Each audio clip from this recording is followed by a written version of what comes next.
Donc aujourd'hui, je suis avec Carrie d'Atelier Luxe Design. Donc bienvenue chez nous. Merci, avec plaisir. Est-ce que tu peux... Ben oui, ça fait plaisir. Est-ce que tu peux nous parler un peu de ton expérience? Qu'est-ce que tu fais comme designer? Oui, bien, en fait, moi, je suis designer. J'ai grandi à Winnipeg et j'ai fait mes études à l'Université du Manitoba. Et après mes études, j'ai décidé que je voulais partir vers le Québec parce que je venais souvent l'été visiter Montréal, puis j'ai vraiment tombé en amour avec la ville. Alors, je savais que je voulais commencer ma carrière ici. Alors, je suis partie, puis en 2002, j'ai commencé à chercher un job en design ici. J'ai travaillé pour 2 firmes de design et c'est là que j'ai trouvé mon expertise plus précise. Est-ce que tu faisais du design là-bas aussi? Non, non, j'avais vraiment comme fini mes études. Puis au mois de juin, j'ai comme mis mes choses dans mes valises, puis je suis partie, j'ai pris l'avion. J'avais un ami qui habitait déjà ici, alors ça aidait un peu. Elle a grandi ici au Québec, alors elle m'a aidé un peu pour m'établir dans un appartement et tout. Mais ça, j'ai commencé à zéro. Je me suis dit, tant qu'à chercher une job, on va le faire ailleurs.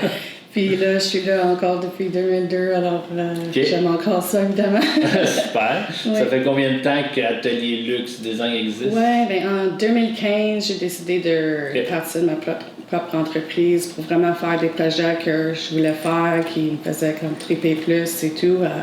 Puis à ma façon, alors c'est ça. C'est quel genre de projet que tu fais majoritairement? Ben, mon expertise, c'est vraiment dans des cliniques. J'ai travaillé dans une boîte de design qui faisait que du dentaire. Alors, je spécialise beaucoup dans le dentaire médical, vétérinaire.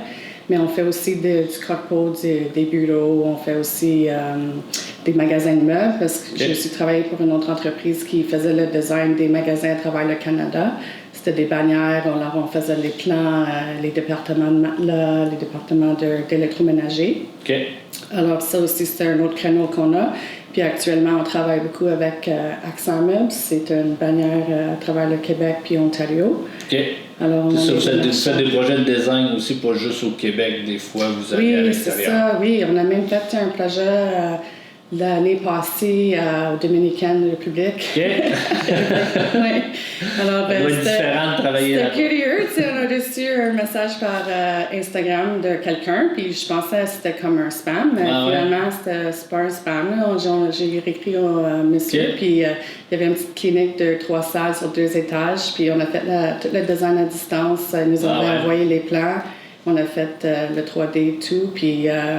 peut-être qu'on va aller le voir. Un jour, parce que ça va ouvrir prochainement, alors on va hâte de voir ce que ça a donné. Super. Alors oui, c'est ça, on peut travailler à distance. Aussitôt qu'on a comme un plan, puis des photos, on peut travailler. OK. Ah ben c'est bien. Ouais. Puis tu me parlais un peu du rôle d'un designer. Qu'est-ce que c'est quoi que ça fait? Comment que c'est quoi les étapes? Comment tu travailles dans des projets? Nous, dans nos projets, on a 4 phases. Alors, tu sais, en premier lieu, on rencontre le client, tu sais, avec les besoins et tout, mais la première phase, c'est vraiment le plan d'aménagement. Faire un plan d'aménagement avec eux qui fonctionne et tout. Par la suite, on fait vraiment le look and feel, ce qui est plus comme les mood boards, puis les matériaux, l'éclairage, tout ce qui est l'image de marque et tout. Par la suite, c'est les plans techniques, qui est vraiment le build pour l'entrepreneur pour sortir les prix puis faire la construction. Et on fait aussi la gestion avec les clients qui est comme pré-construction et durant la construction. De chantier aussi. Oui, exact. Celui de chantier, un peu. OK. C'est quoi, tu dirais, le meilleur moment pour quelqu'un qui a besoin d'un designer là, pour te contacter? C'est quoi? Par où? C'est à quelle étape qu'il doit contacter un designer? Je dirais au moins 1 an. 8 mois, 1 an avant le projet. C'est vraiment le meilleur temps parce que ça donne vraiment du temps pour bien planifier le projet. OK. Puis une fois qu'il sait qu'il y a un projet, il est mieux probablement de contacter le designer tout de suite pour l'aider dans ses idées et tout ce qu'il veut faire aussi. Là. Il ne faut pas nécessairement qu'il attende d'avoir un local ou quelque chose comme ça pour te contacter. Non, ils n'ont pas besoin d'avoir le local. C'est sûr que on doit travailler avec un base qui est le plan, mais oui, il peut nous contacter d'avance pour un peu setter les plans et tout. OK, parfait, super. C'est quoi les avantages d'utiliser justement un service de design? Des fois, il y en a qui pensent peut-être que ça se fait tout seul, là, mais c'est quoi les avantages d'avoir quelqu'un comme toi dans je te dirais qu'on peut vous sauver du temps parce qu'on connaît bien les étapes. Alors ça, c'est le premier lieu. L'organisation du processus de faire les plans. Le processus des permis, travailler avec les architectes, les autres corps de métier et tout. Alors, c'est vraiment une étape où on peut vous aider avec le temps. Après ça, il y a aussi pour le budget, c'est de sauver un peu l'argent parce qu'on peut vous aider au niveau des matériaux. Si vous avez un grand budget, un moyen budget, on sait quoi mettre comme matériaux dans les projets pour rentrer dans les budgets. De dessiner quelque chose par rapport au montant que la personne veut investir dans son projet. Exact. Parce que si c'est moyen ou haut de gamme ou plus dans le restrictif, dans le budget restreint, on peut décider selon les matériaux pour rentrer dans le budget. Donc ça, c'est quand même très important. Puis sinon, il y a aussi rentabiliser les espaces parce que faire le plan, c'est beau, mais c'est vraiment cher les pieds carrés quand tu loues un local ou quand tu achètes un building, peu importe. Alors, on veut que chaque pied carré soit bien utile puis maximisé au niveau du storage même pour le monde. Après ça, c'est du beau aussi, là. C'est comme le côté le fun du design, c'est mettre ça beau. C'est sûr. C'est sûr que vous devez avoir beaucoup d'idées aussi parce que vous parlez à plein de gens, puis je pense que tu fais aussi beaucoup de salons, des formations, des choses pour connaître des nouveautés. Là. On fait des salons. Fin janvier, je vais à Vegas pour voir le show de meubles à Vegas. On va sûrement peut-être aller même à High Point cette année en Caroline du Nord aussi, il y a un autre show là. Alors, oui, on essaie de rester courant puis aller à des formations, soit virtuelles ou en personne. Oui, pour rester au courant des matériaux parce que ça change tellement vite. Oui, c'est ça. Puis il y a beaucoup de choses, des nouveautés aussi, il y en a beaucoup. Oui, puis l'éco-responsabilité aussi, essayer de trouver des produits locaux aussi qu'on essaie beaucoup d'intégrer dans nos projets, travailler avec des fournisseurs au Canada ou au Québec, c'est important pour nous aussi. Alors, il y a tout ça qui vient en compte. Oui, c'est ça. Super. Puis tu nous parlais un petit peu là, tantôt, mais combien de temps ça prend à peu près, une fois que tu as commencé à faire un plan, puis d'avoir le plan de construction que la personne peut commencer à construire, dans ton expérience, ça prend combien de temps? Le volet design, c'est un minimum de 2 mois. Ça, c'est le plus rapide. Je te dirais, ça peut aller jusqu'à 4 mois. Mais ça, c'est souvent aussi à cause des clients aussi, leur disponibilité. Nos heures de travail, c'est environ 100 heures ou 150 heures pour faire un concept, un plan moyen. Mais ça dépend aussi si le client prend 2 semaines de nous revenir sur un plan, ça peut étaler plus long. Mais en principe, 2 à 4 mois, c'est... Ce temps-là commence du moment que le client il sait où il veut aller, là, j'imagine, parce que s'il n'y a pas de local, tu ne peux pas commencer à travailler. Non, c'est ça. Aussitôt qu'on a un plan, comme un plan de local, on va aller faire le relevé et commencer les étapes. Phase 1, 2, 3. Puis là, la construction, c'est évidemment après le 4 mois, là, c'est 6 à 8 semaines, 6 à 8 mois. Dépendant de la grandeur du projet. Oui, c'est ça. OK, super. Puis ça ressemble à quoi, justement, un designer et un entrepreneur général, là, de quelle façon que ça travaille ensemble dans des projets? Je te dirais qu'il y a 2 façons qu'on peut travailler. Soit que le client y arrive avec leur entrepreneur, ils savent déjà qu'ils veulent travailler avec quelqu'un de spécifique. À ce moment-là, on s'assoit ensemble, on établit le budget, puis on part comme ça, puis on fait le design selon ce qui a déjà été établi avec l'entrepreneur et le client. OK. Fait que tu vas travailler un peu le budget et les matériaux avec l'entrepreneur aussi pour... Oui, exact. On va communiquer avec eux. Ah, si je mets ça, tu penses que ça rentre dans le budget? Est-ce qu'on peut faire ça? Vraiment travailler ensemble pour que le client soit content, mais aussi qu'il n'y ait pas de surprise à la fin non plus. Là. OK. Fait que pendant la conception, l'entrepreneur est aussi impliqué avec toi dans ça. Oui, exact. Exact. Puis, on a plusieurs meetings ensemble, tout le monde, alors ça va bien. Sinon, le plus souvent, on a comme les appels d'offres. Alors, après les plans techniques, on peut faire l'appel d'offres pour les clients. Souvent, c'est au minimum 3 entrepreneurs qu'on fait soumissionner sur les projets. L'avantage pour les clients, c'est que souvent, on va recevoir les appels d'offres, puis on le met dans un tableau coder, on évalue le tout, on communique avec chaque entrepreneur. C'est toi qui compares chaque soumission que tu reçois. Exact. Okay. Alors ça fait partie de notre gestion. C'est sûr qu'on sait que les clients, des fois, qui font pas souvent d'annonces, c'est très dur comparé à une soumission qu'ils reçoivent, là, parce qu'il y a personne qui a fait pareil. Non, c'est ça qui est difficile. Puis des fois, le monde, ils ont des trucs inclus, des trucs exclus. Alors, tu sais, on les aide à tout décortiquer les éléments pour chaque projet. Puis aussi à choisir un peu l'entrepreneur. C'est pas juste le prix qui vient en compte. C'est sûr que c'est la relation que les gens peuvent avoir avec cette personne-là. Comme nous aussi, en tant que designer, tu vas passer 1 heure avec quelqu'un, tu veux que ça passe bien. Puis l'entrepreneur, c'est la même chose. Tu veux que tu as une belle relation parce que quand il va être sur le chantier, tu vas les voir à tous les jours ou les parler à tous les jours. C'est des projets qui sont longs, fait que c'est sûr qu'il faut que tu t'entendes bien avec la personne, sinon ça va être plate. Alors, on ne choisit pas juste au niveau du prix, c'est comme vraiment plus global.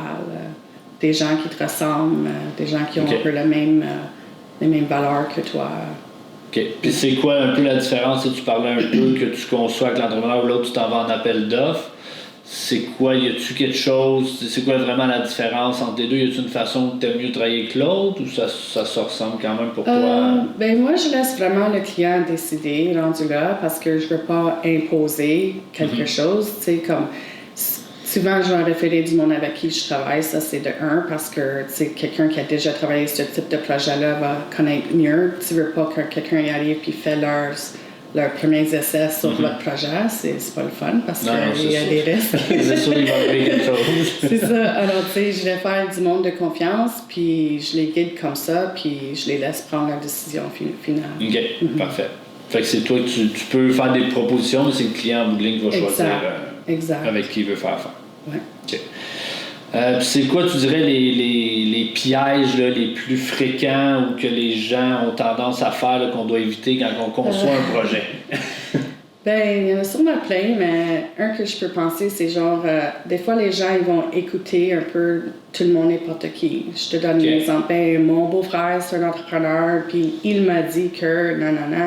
Ben, c'est différent dans le commercial que dans le résidentiel. Alors, je dirais, c'est comme plus écouter les gens qui ont de l'expérience autour de le type de projet que tu es en train de faire. Essayer de trouver des gens qui ont cette expérience-là parce que ça peut être un piège comme de toujours penser que tu peux l'avoir pour moins cher, que ça n'a pas de sens ce prix-là. Mais si les gens qui sont habitués à faire ça, qui évaluent des projets souvent, te disent que c'est alentour de temps X, c'est pas parce qu'ils veulent... te faire croire... Il y a personne qui va faire des millions sur le dos de quelqu'un. Non, c'est ça, exact. C'est juste comme... Des fois, les gens ils pensent ça, ils veulent juste prendre un cut sur moi, non. C'est comme, c'est le prix que ça coûte.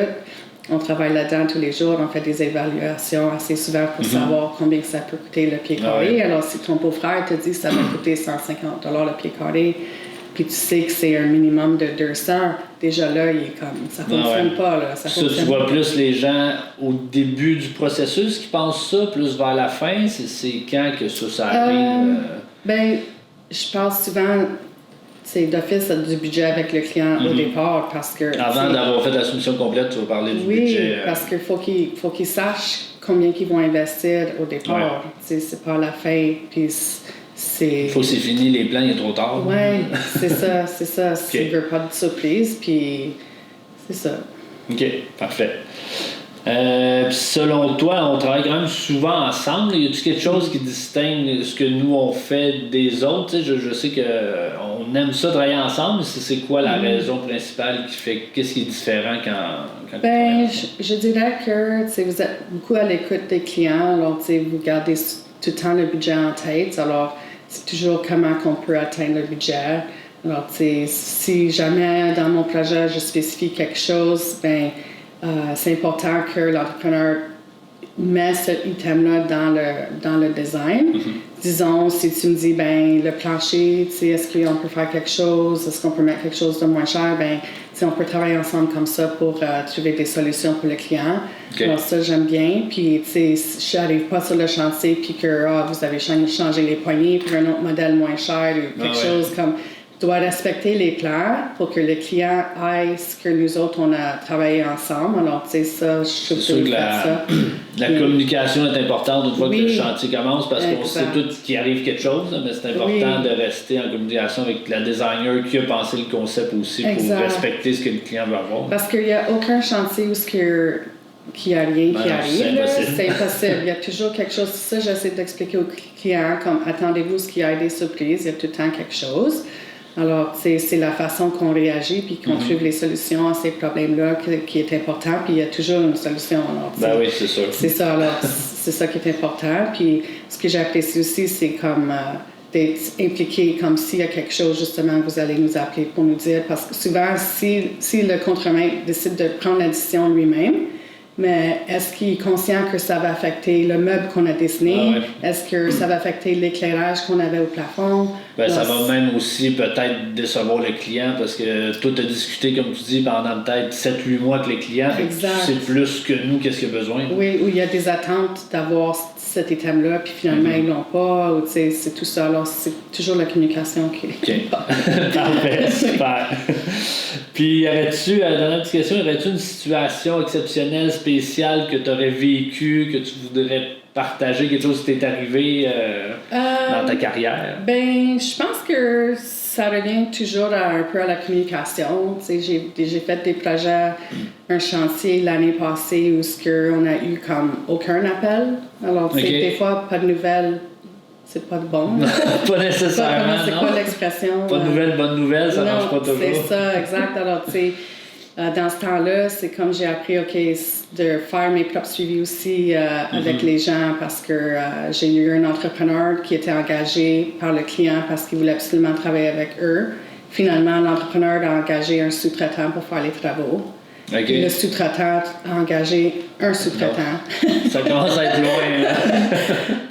Alors, tu sais, c'était en dehors de notre contrôle. Tout ça, tu le savais pas avant que... je l'ai su après. Tu l'as su après. Tout ça, tu sais. Alors, c'est dur à gérer, mais ça fait en sorte que le projet, ça a donné ce que ça a donné. C'est malheureux, mais c'est... Puis le client, d'une façon, il doit penser que c'est un peu de ta faute, j'imagine, quand t'as rien à voir là-dedans. Ça doit être un peu ça qui est choquant. C'est un peu comme l'entrepreneur qui nous pointe le doigt pour dire que c'était nos plans, mais je sais que c'était pas nos plans.